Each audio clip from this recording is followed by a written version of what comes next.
Are you unknowingly fueling inflammation in your body by eating this food everyday basis? You might be shocked to know that there is one common food that we all are eating that is the number one reason of inflammation. Stick around because I'm going to talk about this number one food which is the worst food for inflammation in your body. Hi, I'm Dr. Anshul Gupta. I'm a board certified family physician in US as well as I'm a functional medicine expert.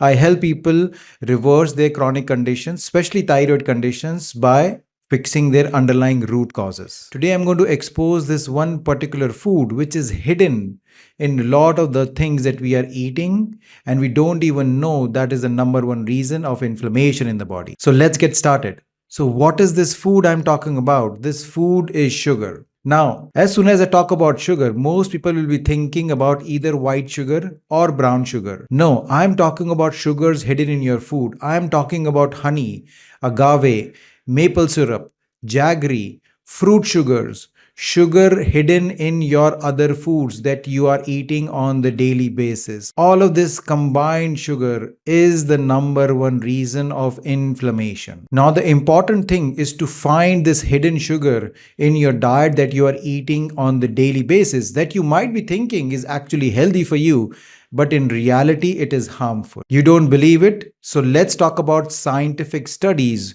which have shown how these sugary foods are actually causing inflammation. So the number one way the sugar causes inflammation in your body by causing insulin spike. Now your body cannot recognize sugar from fruit, or it cannot recognize sugar from white sugar or from honey or agave. All of this sugar, when it is consumed in your body, it causes insulin spike because your body has to tackle all of this sugar. Whenever there is an insulin spike happening that releases cytokines in your body, these cytokines are pro-inflammatory. What that means is that they increase inflammation in the body. Now, whenever you are consuming sugar, this insulin spike is happening and that causes the release of these inflammatory cytokines.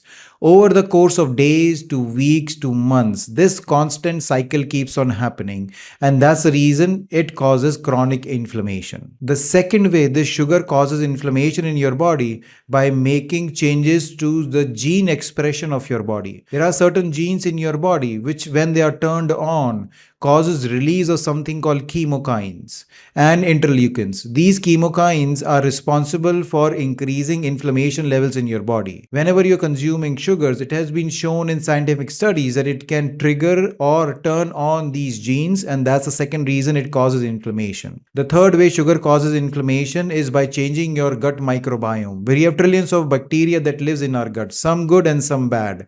Sugar is responsible for feeding the bad bacteria.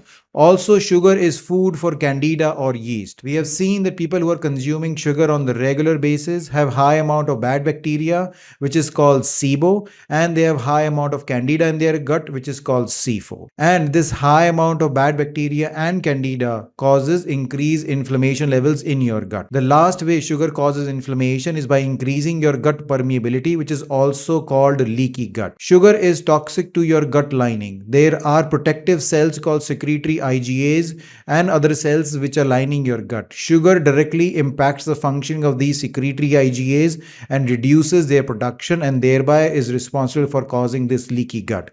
And we know that leaky gut is the one which causes inflammation and causes all the autoimmune conditions like Hashimoto's disease, hypothyroidism, Graves' disease, and other chronic diseases like diabetes and heart disease. So these are all the mechanisms or ways that sugar causes inflammation. Now the next question is that where is this hidden sugar and how are you consuming the sugar on the regular basis so you can identify it and eliminate it? So here are the most common hidden sources. So the first hidden sources is salad dressings. Most of the people are eating salads on the daily basis and they're using these salad dressings, which might say that there is no sugar added or they are diabetes friendly, but in reality they have other things added like honey, agave, all maple syrup, or even corn syrup, which adds to the sugar load. So make sure you're looking at the ingredient of your salad dressings and identifying the sugar. The second most common source is yogurts. Most people think yogurts are really good because they are providing them probiotics. Most of the store bought yogurts will have some kind of sugar added to them. So that's the reason, again, look at the package of the yogurts. The next healthy meal which has hidden sugar is instant oatmeals. A lot of people have been consuming oatmeals as a great breakfast option, but you need to know the difference between the instant oatmeal and steel cut oatmeals. The instant oatmeals are cooked very easily, and majority of these packaged oatmeals have again hidden sugars added to those packages. So again, look for that option. The next hidden source is either dry fruits or canned beans. A lot of the dry fruits people are consuming, they think that is good for their health, but most of the dried fruits actually increases the sugar content, and plus a lot of these dry fruit have extra sugar added on top of them to again make them more tasty and palatable. Then your breakfast cereals and granola bars or protein bars, those are again healthy food choices which lot of times have sugar or sugar additives added to them. Then different kind of beverages like your energy drinks, your sodas or fruit juices or different kind of punches, all of these again have different kinds of sugar that is added to them to make them more palatable. Well, most of these packages will label now these days that there is no sugar added. So how do you know whether there is sugar added or not? So please look at the ingredient, and the things you're looking for is that if there is any fructose, if there is any corn syrup, if there is any agave or honey added to it, or natural sweeteners or natural sugars which are added to your product, then that means that there is sugar which is added to these products. So make sure you're looking and reading the labels very closely. Most of these products will now these days will have artificial sweeteners like aspartame added to them. We don't want that. So make sure that you are also looking for those artificial sweeteners in the packages too. Now the next question people is that then what do we eat? If sugar is hidden in everything, how do we eat a healthy diet?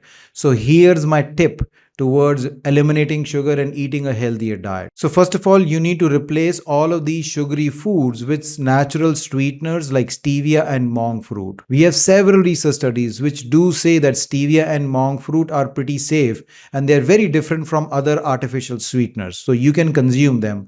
But again, moderation is the key. So make sure you're consuming them in moderate amount. The second thing is read labels. It is very important thing. It is a painstaking procedure, but yes, you have to go through it to read all the labels so you know exactly which products will have sugar added to them. The third thing is that do healthy swaps. Instead of drinking energy drinks or instead of drinking sodas or juices, make sure you drink water.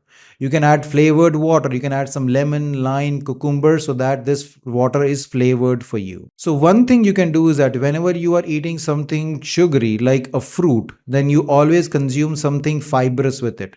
Fiber will slow down the absorption of sugar from your gut and will slow the insulin spike. So that way, the more fibrous the fruit, the better it is. In that, berries are good like blueberries, strawberries because they do have fiber in them. Apples are also great because they have fiber in them. And along with that, you can include some nuts and seeds. You can add some peanut butter or almond butter on your apples or on your pear.